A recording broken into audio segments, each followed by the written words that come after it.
Kami di sini kelompok 1 akan mempresentasikan materi kami dengan tema herpes dan anggota saya Asya Meroli, saya Nelisa, saya Bumi Desmana, saya Vanessa Sri Keran, Saya Maya Sofa. Saya Thomas Putra Tlenta. Di sini ada tahapan infeksi virus herpes. Yang pertama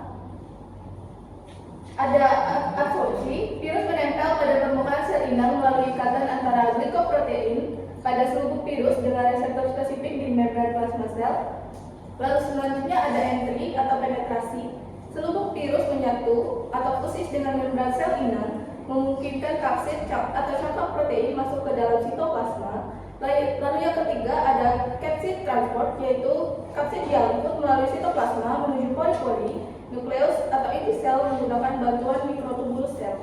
Lalu tahapan keempat ada transcription, yaitu di dalam nukleus DNA virus dilepaskan. Terjadi proses transkripsi materi genetik menjadi 3 jenis mRNA, yaitu alpha atau RNA immediate, beta, early, dan gamma atau late.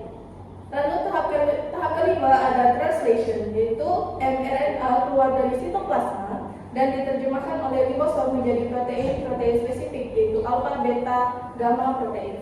Lalu tahap keenam ada replication, yaitu protein hasil translasi terutama tipe beta kembali ke nukleus untuk membantu pengandaan atau replikasi DNA virus secara massal. Yaitu yang ketujuh, kapsid assembly.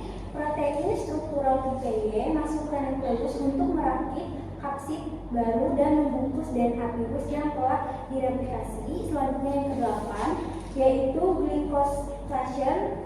Glikosprotein virus disintesis di retikulum endoplasma atau ER dan dimodifikasi. Yang kesembilan yaitu di glikoprotein ekspor. Glikoprotein tersebut dikirim melalui aparatus Golgi (EGN) menuju membran sel inang. Yang ke-10 endopitosis of plasma membran. Bagian membran sel yang sudah mengandung glikoprotein virus ditarik kembali ke dalam sel melalui proses endositosis untuk membentuk sel selubung virus nantinya. Yang ke-11 envelopment atau pembungkusan. Kapsid virus mendapatkan selubung dari membran internal sel seperti endosom atau early endosom. Yang terakhir yaitu virus relase pelepasan. Virus herpes yang sudah matang keluar dari sel inang melalui proses exoptosis untuk menginfeksi sel-sel di sekitarnya. Selanjutnya yaitu pengobatan penyakit herpes. Herpes atau HSP maupun herpes zoster tidak bisa hilang total dari tubuh. Virusnya tetap tidur di saraf dan bisa kambuh. Yang ada hanyalah obat untuk mengendalikan. Yang pertama yaitu aciklopir, yang kedua palaciklopir, yang ketiga yaitu pamciklopir. Fungsi obat tersebut adalah mempercepat sembuh luka, mengurangi nyeri dan parahnya gejala, mengurangi frekuensi kambuh, dan menurunkan risiko penularan. Baik, di sini kita akan membahas mekanisme kerja obat aciklopir. Aciklopir menghambat replikasi virus herpes dengan cara menghambat DNA polimerase virus dan menghentikan sintesis DNA bekerja secara selektif pada sel yang terinfeksi virus. Yang pertama, aktivasi selektif oleh virus. Aciklopir adalah anomyoclosida guanosin yang lawannya tidak aktif. Obat ini diaktifkan pertama kali oleh enzim timidin kinase virus terdapat pada virus herpes simplex dan varicella zoster menjadi aciklopir monosfosfat. Tapi ini membuat aciklopir selektif terhadap sel yang terinfeksi virus. Lalu yang kedua ada fosforilasi lanjutan oleh sel inang. Aciklopir monofosfat kemudian diubah oleh enzim sel inang menjadi aciklopir difosfat yang selanjutnya menjadi aciklopir trifosfat, yaitu bentuk aktifnya. Lalu yang ketiga, inhibisi DNA polimerase virus aciklopir trifosfat memiliki afinitas tinggi terhadap DNA polimerase virus sehingga menghambat kerja enzim tersebut. Kemudian, penghentian pemanjangan rantai DNA, chain termination, saat aciklopir trifosfat terinkorporasi ke dalam rantai DNA virus. Obat ini tidak memiliki gugus 3 OH sehingga menyebabkan terminasi rantai DNA dan menghentikan replikasi virus. Lalu kemudian replikasi virus terhenti. Akibatnya virus tidak dapat memperbanyak diri dan penyebaran infeksi menjadi terbatas. Selanjutnya yaitu mekanisme kerja palasiklopir. Yang pertama yaitu produk asiklopir. Palasiklopir merupakan bentuk tidak aktif yang akan diubah menjadi asiklopir di dalam tubuh. Yang kedua yaitu konversi dalam tubuh setelah pemberian oral. Palasiklopir diabsorpsi lalu diubah menjadi asiklopir oleh enzim entatrase di usus dan di hati.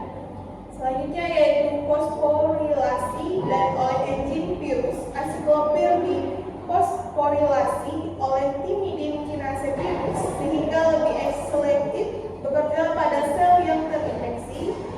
Selanjutnya yaitu pembentukan bentuk aktif asiklopir monofosfat. Selanjutnya diubah oleh enzim sel inang menjadi asiklopir trifosfat bentuk aktif. Selanjutnya yaitu inhibisi DNA polimerase virus asiklopir trifosfat menghambat kerja DNA polimerase virus yang diperlukan oleh replikasi virus. Selanjutnya yaitu terminasi rantai DNA virus. Obat terinkorporasi ke DNA virus dan menyebabkan penghentian pengajaran rantai DNA. Dan yang terakhir yaitu penghambatan replikasi virus. Replikasi virus herpes terhenti tanpa banyak mempengaruhi sel normal. Selanjutnya mekanisme kerja palasiklopir, yaitu absorpsi dan konversi cepat atau produk ke aktif. Setelah dikonsumsi secara oral, palasiklopir diserap dengan cepat oleh tubuh di dalam saluran pencernaan dan hati. Palasiklopir segera diubah menjadi bentuk aktifnya yaitu pensiklopir. Terus selanjutnya penetrasi ke sel terinfeksi. Pensiklopir masuk ke dalam sel-sel tubuh, namun ia memiliki aktivitas yang jauh lebih tinggi untuk masuk ke dalam sel yang sudah terinfeksi oleh virus dibandingkan dengan sel yang sehat.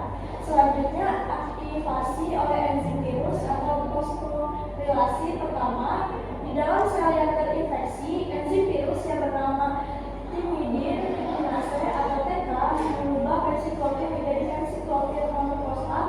Ini adalah langkah krusial karena enzim sel manusia yang normal tidak dapat melakukan tahap ini secara efisien, sehingga obat ini sangat selektif hanya menyerang sel yang sakit.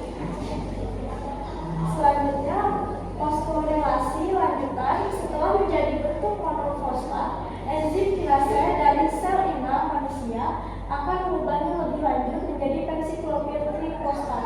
Bentuk trifosfat inilah yang merupakan senjata utama untuk menghentikan virus.